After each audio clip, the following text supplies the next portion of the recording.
Welcome to the Dream Novel channel. Before starting to listen to the fun in this clip, don't forget to like and comment, so that the admin will have the encouragement to continue making clips.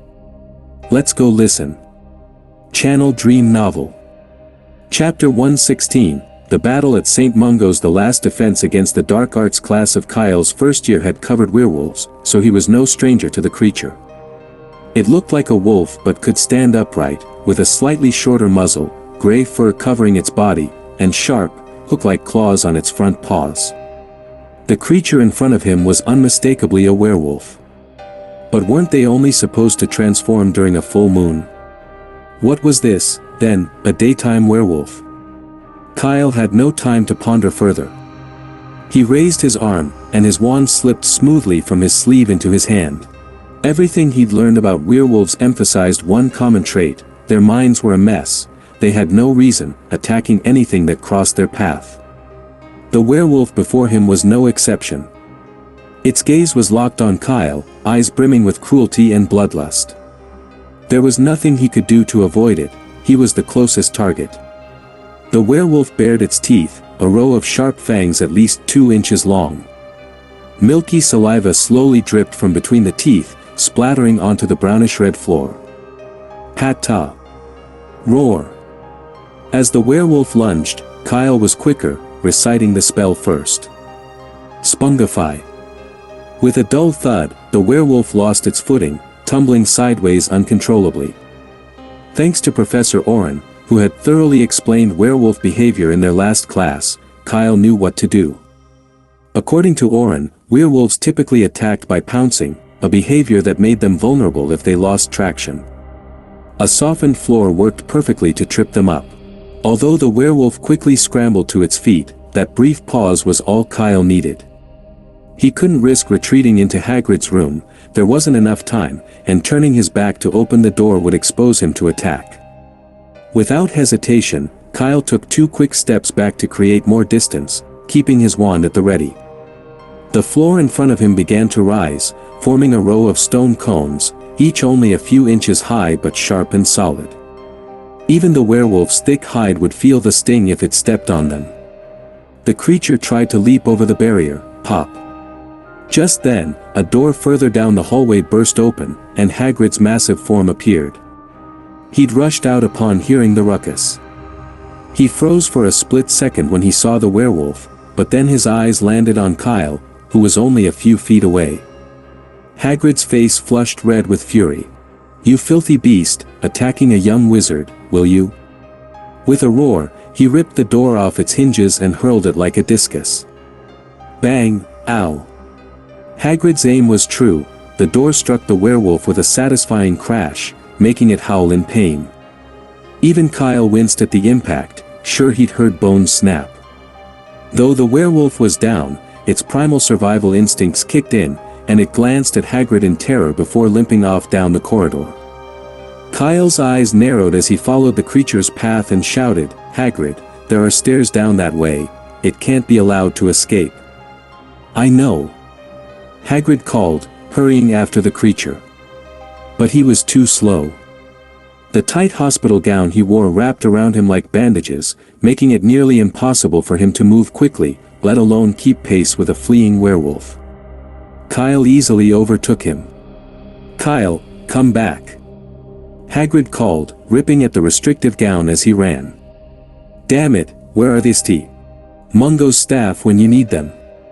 Meanwhile, as Kyle pursued the werewolf down the hallway, a gnawing unease crept over him. This was a werewolf, after all, and if it managed to bite him, he could pretty much say goodbye to Hogwarts forever. Unlike Lupin's situation, where secrecy was carefully maintained, here at St. Mungo's, there were too many people around. If he got infected, hiding it would be impossible. But he couldn't just stand by and watch the creature reach the ground floor, where it could attack the unsuspecting. "At least Hagrid's right behind me," Kyle reassured himself, feeling a bit steadier as he heard Hagrid's heavy footsteps trailing close behind. The werewolf, now nearing the end of the corridor, started to slow down. Kyle seized the moment, raising his wand. Impedimenta. Flipendo. 2 charms struck the werewolf in quick succession. It staggered before slamming against the wall behind it. Kyle looked over his shoulder and saw Professor Kettleburn lying on his side in the corridor, wand in his remaining hand. He'd just cast the knockback jinx. "What are you doing?" A young voice cut through the tension. Kyle spun around to see a round-faced boy standing nervously at the top of the stairs, clutching a lunchbox. His wide, terrified eyes were fixed on them. Both Kyle and the werewolf noticed the boy's sudden appearance. The werewolf's eyes glinted with fresh bloodlust, and it struggled to leap at the boy. Spungify.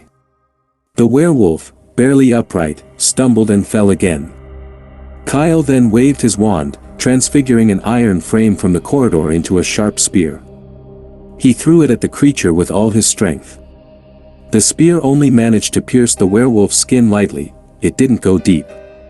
Kyle had anticipated this, though, and without missing a beat, he cast another spell. Flipendo.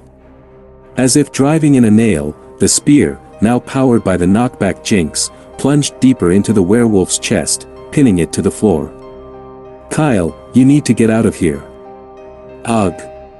Hagrid finally caught up, taking in the scene. Seeing the werewolf immobilized, he silently lowered his raised arm. It looked like he wouldn't be needed after all. "Could you please go get someone from the hospital?" Kyle called to the boy. "Tell them there's an out-of-control werewolf on the second floor." The boy, pale and frozen from shock, stared blankly at the scene. It took Kyle raising his voice twice more before the boy finally snapped to attention. "Oh, okay." He cast one last, fearful glance at Kyle before dashing downstairs as fast as he could. "Poor kid, he's probably scared stiff," Hagrid muttered beside him. "Nothing we can do about it," Kyle replied with a shrug. "Better he's scared than bitten and turned into a werewolf." By now, Professor Kettleburn had managed to strap on his prosthetic leg and limped over to join them. "I'm sorry, boy. I was careless," he said regretfully. "I should have put up an extra charm." "It's not your fault, Professor," Kyle replied, shaking his head. The werewolf had been weak already, it was the sudden appearance of the boy that triggered its final, desperate attack. And from where Professor Kettleburn had been lying, he wouldn't have seen the boy coming around the corner. Channel Dream Novel. Chapter 117, Expelled. The team from St. Mungo's arrived swiftly. Several witches in healer robes, wands at the ready, rushed in alarm to the second floor. "Merlin's beard, a werewolf.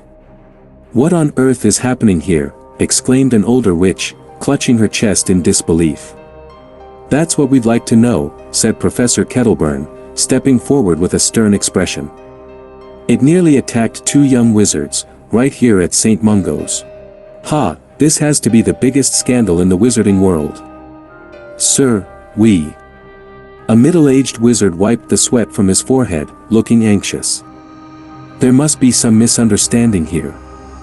We'll certainly get to the bottom of this." "Misunderstanding?" Kyle scoffed. "That's your explanation?" If he hadn't reacted quickly, along with the presence of 2 other professors nearby, who knows what this incident could have turned into. Even if he was lucky enough to escape, what about that boy? And all the patients in the nearby rooms, could they have all escaped? "I'll be reporting today's events to the Ministry of Magic," Kyle said coldly. "If there is any misunderstanding, let them investigate." "The Ministry of Magic, this. There's no need." At that moment, a tall, thin witch with a serious demeanor stepped out from the crowd.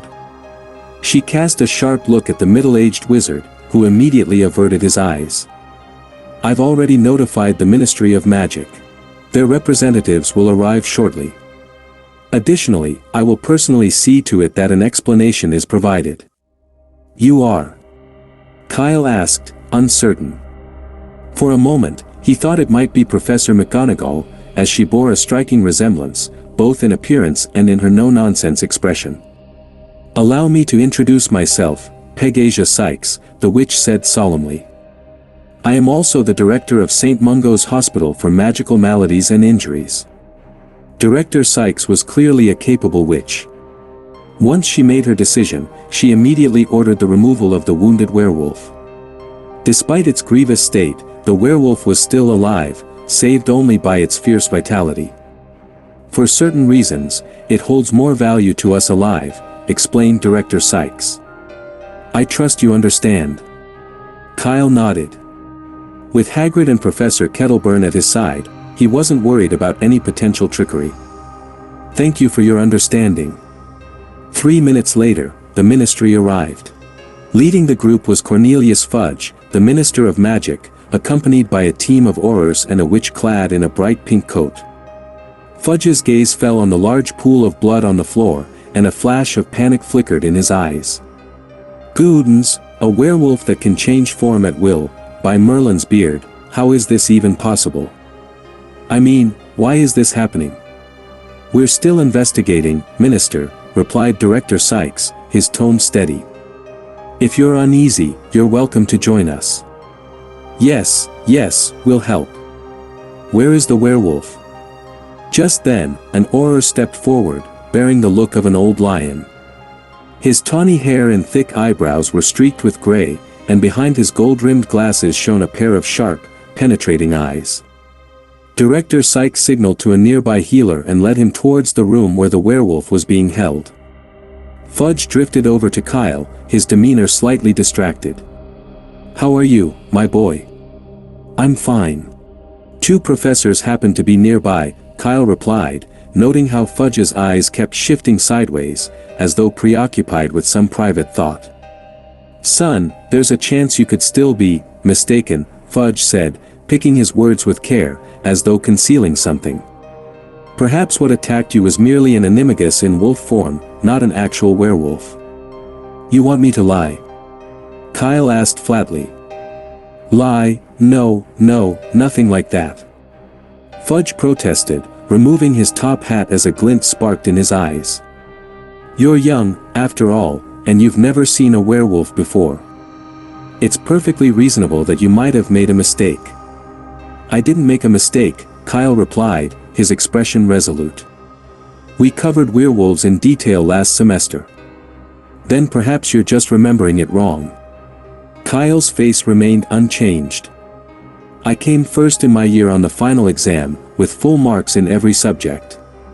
I'm certain I didn't remember it wrong. Fudge gripped the brim of his hat tightly, his tone now tinged with impatience. But everyone knows that werewolves only transform during a full moon, never in daylight. If this incorrect information spreads, it will only cause widespread panic. So that's his real concern, Kyle thought to himself. But before he could respond, the witch in the pink coat behind Fudge stepped forward, joining the conversation. My boy, I have found you in violation of ministry regulations for using magic outside school grounds. Umbridge cast a sugary smile at Fudge, her voice oozing with fake sweetness. According to the rules, we have no choice but to punish you. In violation? Kyle repeated, incredulous. Isn't it obvious? Umbridge's gaze lingered meaningfully on the wand in Kyle's hand. My dear, there's no point in arguing. The Aurors will soon be able to determine precisely which spells you've cast. If the number exceeds 3, well, I'm afraid you won't be attending Hogwarts this year. Kyle's face registered shock, which only made Umbridge's smile broaden. Inside, she felt a thrill of satisfaction. She relished these moments of control and aspired for even more power, intent on proving her value to the minister in any way she could.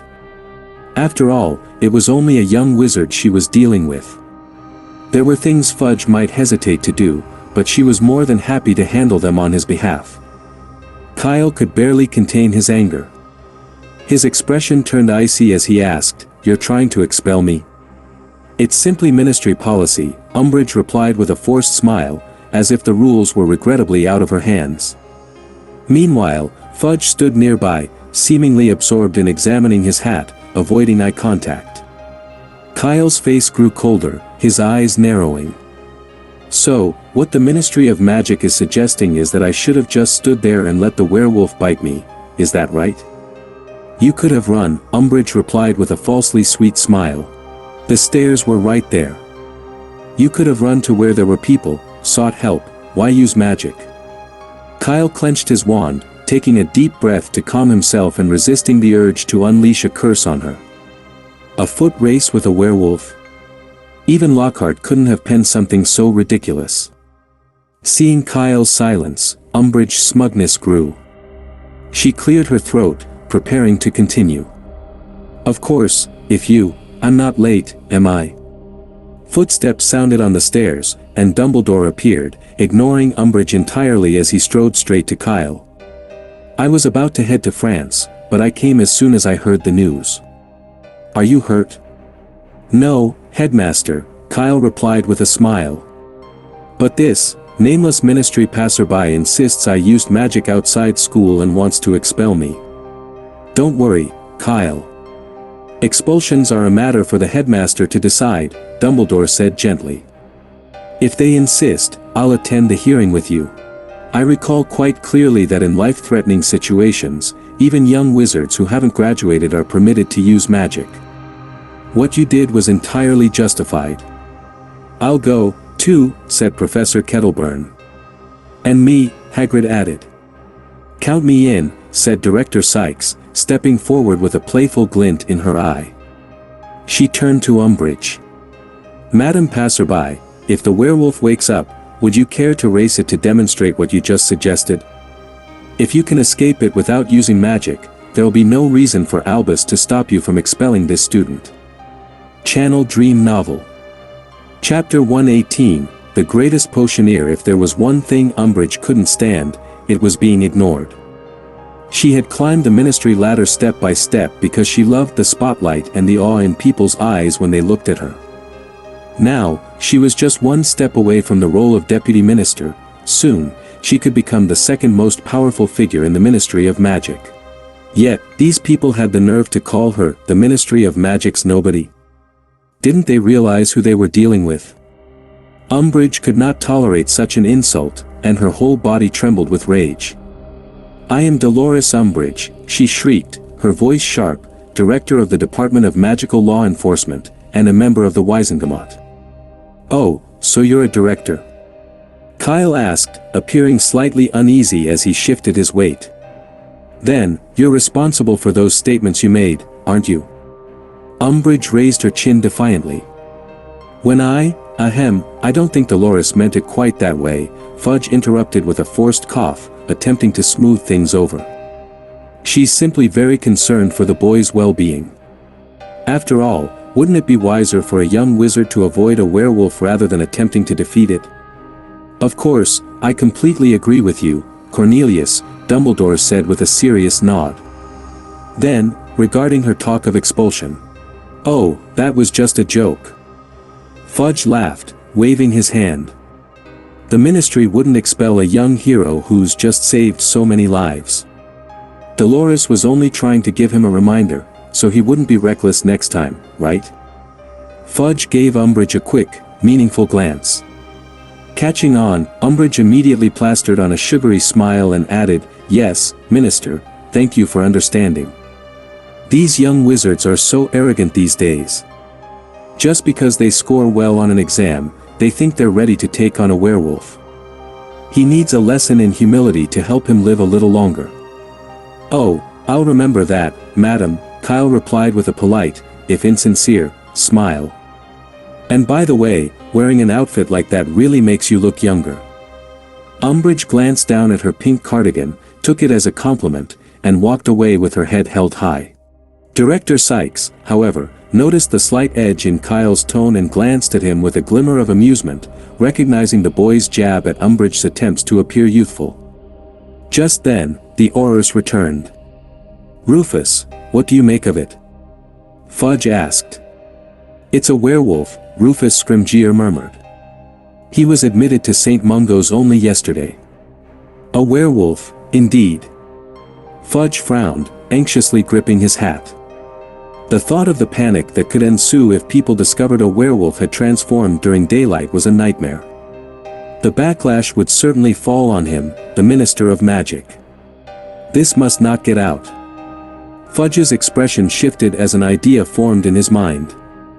"Minister, I'll take the boy to rest now," Director Sykes interjected, stepping forward. She gestured to a young healer beside her, adding, "Any Aurors with questions can consult Healer Helbert here, and he will assist them however necessary." Fudge glanced between her and Dumbledore, then nodded. "Yes, of course. Go on ahead." "Thank you, then excuse us. The 6th floor of St. Mungo's is home to the tea room and shop." Director Sykes led Kyle and Dumbledore to a booth and ordered each of them a cup of black tea. Dumbledore took a sip and said, surprised, "This is my favorite blend. I thought you might have forgotten. 5 sugar cubes." "I never forget," Director Sykes replied with a hint of lightness. "If everything goes as planned, the minister will likely take the werewolf with him." Dumbledore set down his cup. "Cornelius can be a bit intense at times." "Never mind that. Let me tell you what I know," Director Sykes continued. "The man arrived at St. Mungo's yesterday afternoon, claiming he'd been scratched by a werewolf. The healers, as a precaution, placed him in a special ward under close observation. Last night happened to be a full moon, but he didn't transform. So, he was moved back to a regular ward. St. Mungo's has a well-defined protocol. In cases involving werewolves, they would never allow the patient to be around others unless it could be confirmed he wasn't infected. That was why the werewolf had managed to escape from the adjacent room." Kyle nodded in understanding. A werewolf who didn't transform on a full moon but did so during the day, it was, admittedly, hard to believe.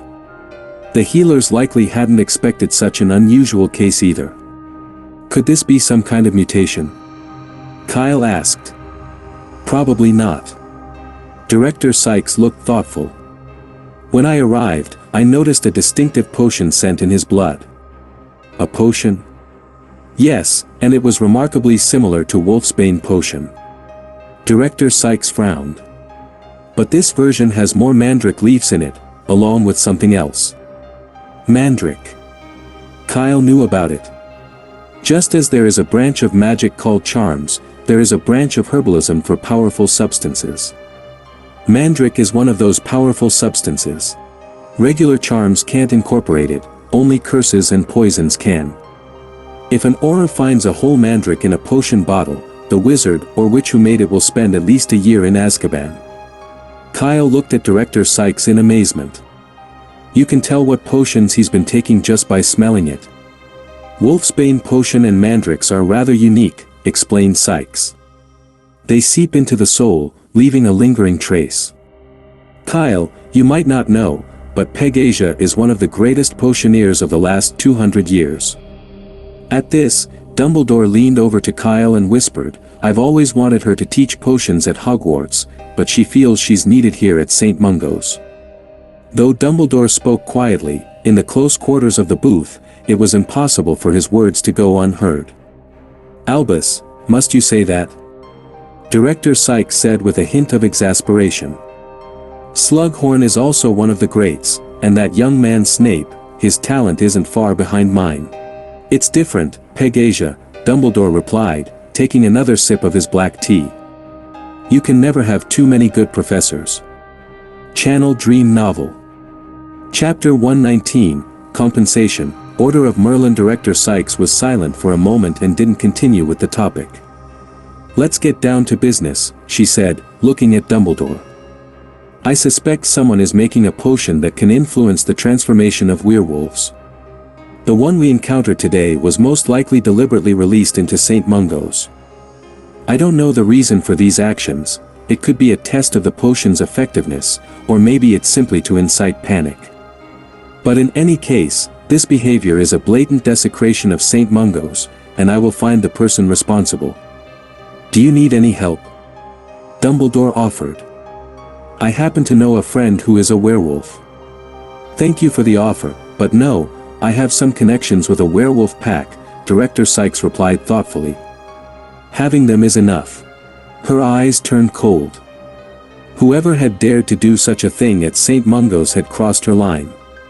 Fortunately, nothing serious had happened today, otherwise, the hospital's reputation would have suffered greatly.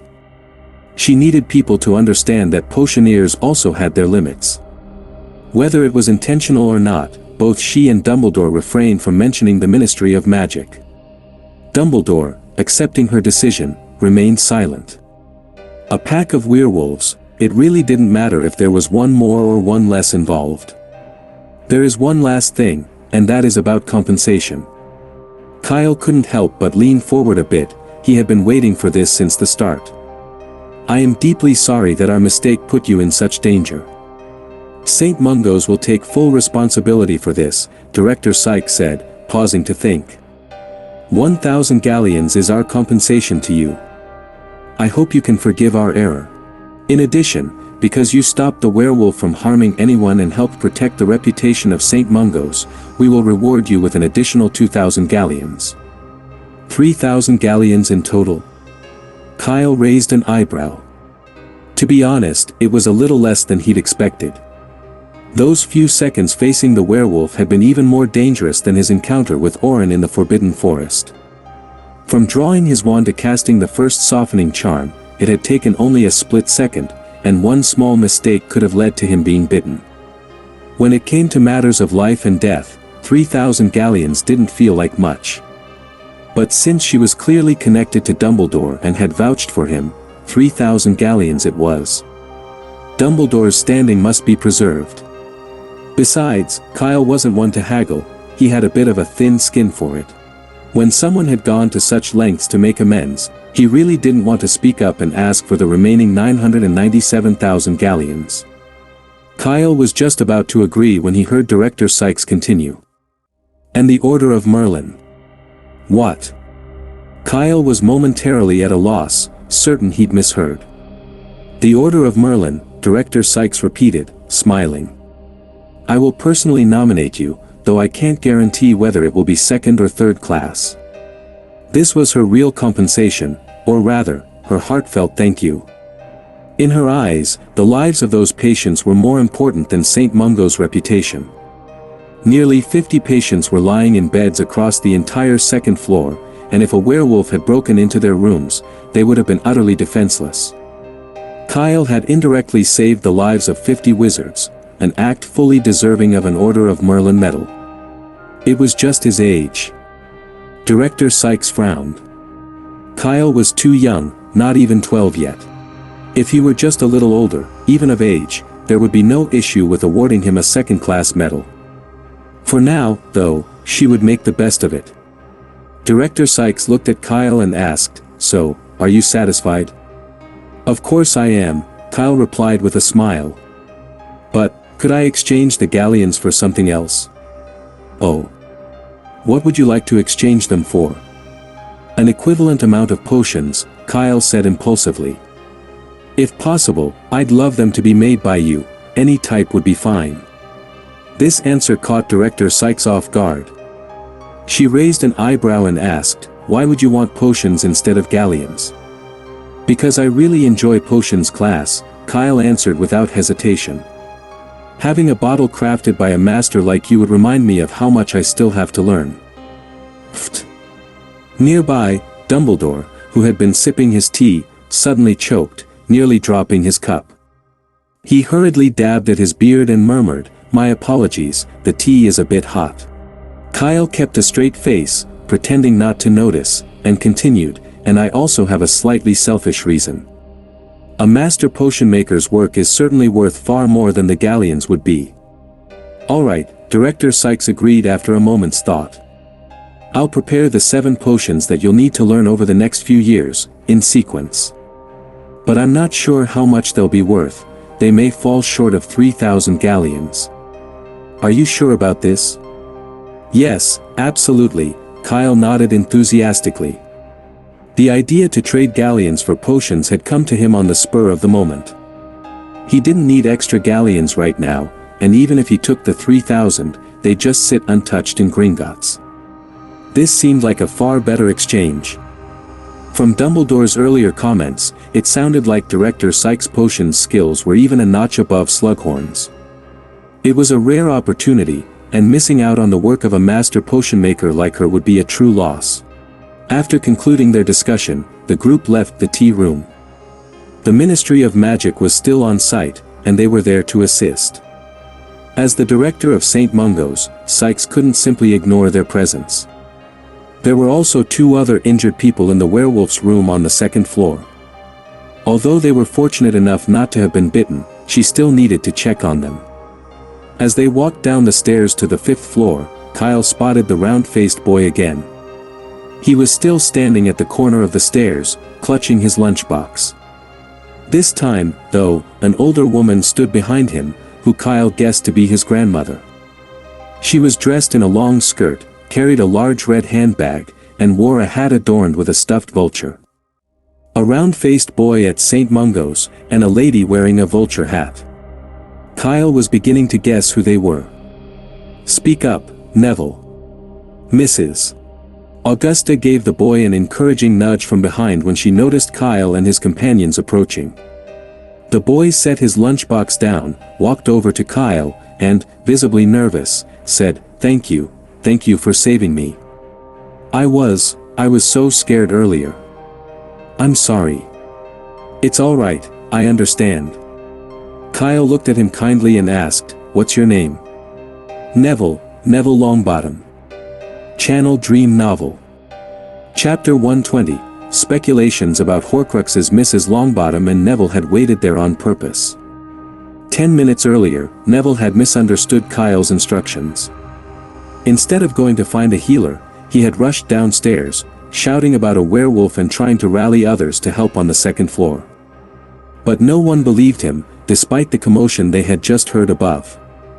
After all, werewolves don't typically appear during the day, a fact so basic it's common knowledge in the wizarding world. And this was St. Mungo's, filled with magical experts and unusual cases. Only 20 minutes prior, someone had claimed to have seen a dragon upstairs. A werewolf sighting was simply par for the course. The healers had also dismissed Neville, the chubby, round-faced boy. They only ended up on the 2nd floor thanks to someone else entirely, the curly-haired trainee healer who had shown Kyle the way. He had been in the same room as the werewolf and witnessed the transformation firsthand. Thankfully, he had escaped a bite. The werewolf, dazed from the transformation, had merely slammed him into a wall. Once he pulled himself together, the trainee used St. Mungo's unique internal communication methods to alert his colleagues, leading to the swift response they'd seen.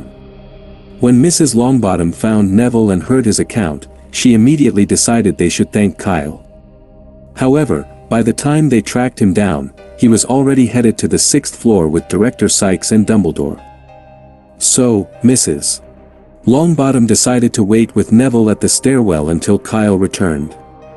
When they did meet, Mrs. Longbottom invited Kyle to visit a room on the 5th floor. Inside, Neville's parents lay in their beds, their gazes vacant and unfocused as they looked toward Kyle.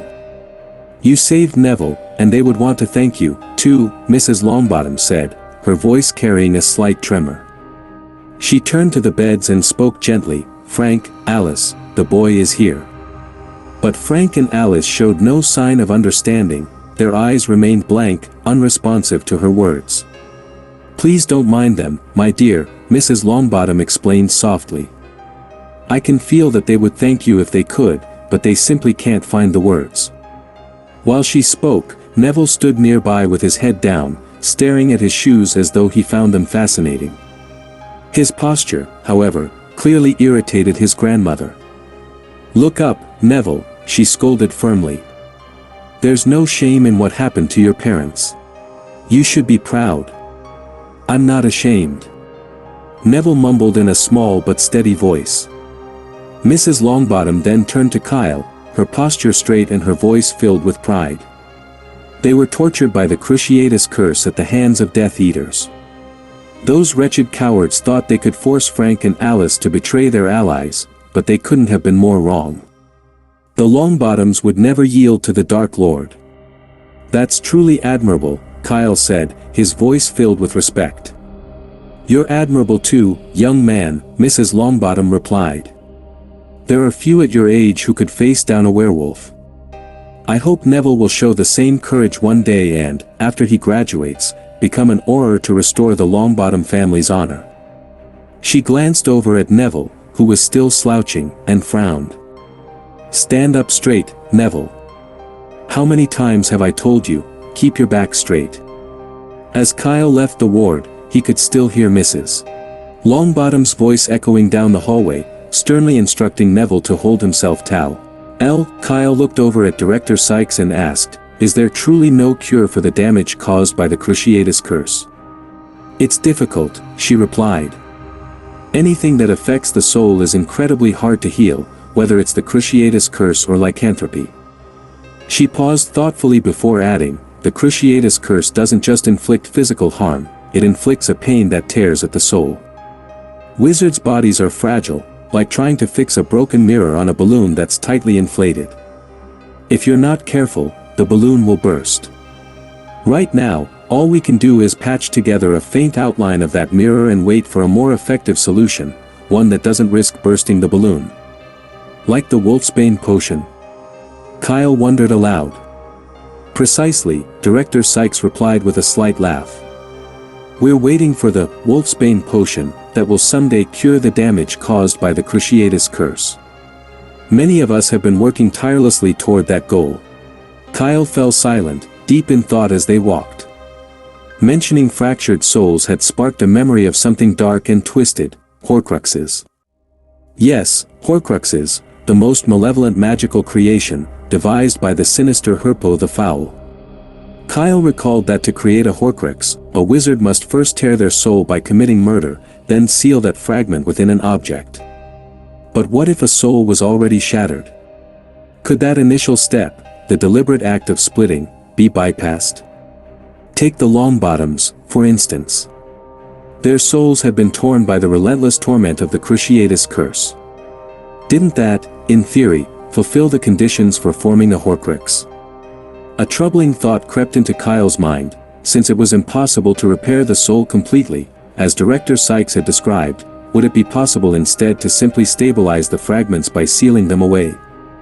A Horcrux was a peculiar creation, almost like an alternate body or a bridge, connecting broken parts of a soul. The interesting thing was that once this bridge existed, each soul fragment could function as if it were whole.